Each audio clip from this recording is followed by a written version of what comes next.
Nah, contoh dari monografi sajian informasi itu yang pertama clindamycin HCl, di mana pemariannya itu berupa serbuk hablur, putih, tidak berbau, stabil di udara dan cahaya, dan bersifat asam.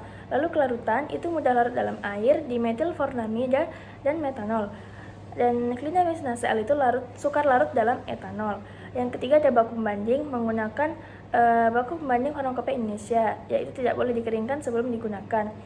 Selanjutnya ada identifikasi atau uji analisis kualitatif, itu berupa uji kelarutan, identifikasi spektrum IR, dan uji klorida.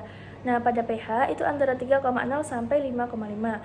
Baku pembanding antara 3,0% sampai 6,0%. Lalu penetapan kadar itu kromatografi cair kinerja tinggi, dan pada wadah dan penyimpanan itu dengan wadah tertutup rapat. Selanjutnya itu paracetamol, di mana pemariannya berupa serbuk hablur putih, tidak berbau, rasa sedikit pahit. Lalu kelarutan itu larut dalam air mendidih, larut dalam natrium hidroksida 1N, dan larut dalam etanol. Kondisi air tidak lebih dari 0,5%. Identifikasinya menggunakan spektrum serapan inframerah, spektrum serapan ultraviolet, dan uji KLT. Nah, lalu jarak lebur itu antara 168 derajat dan 172 derajat Celcius. Pada wadah dan penyimpanan itu digunakan dalam wadah tertutup rapat, tidak tembus cahaya, disimpan dalam suhu ruang, dihindarkan dari kelembaban dan panas. Nah, yang ketiga itu ada asam askorbat atau vitamin C. Baku pembandingnya tidak boleh dikeringkan, simpan di wadah tertutup. Lalu identifikasi, dikocok serbuk tablet, dilakukan pengujian sebagai berikut.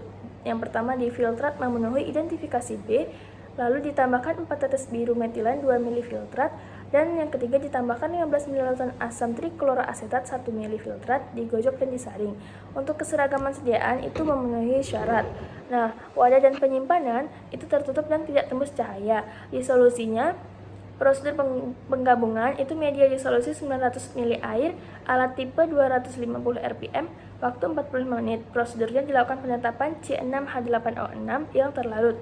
Penetapan kadar dilakukan tanpa menunda, dan dimodifikasi toleransi dilarutkan dalam waktu 45 menit lebih dari 75%.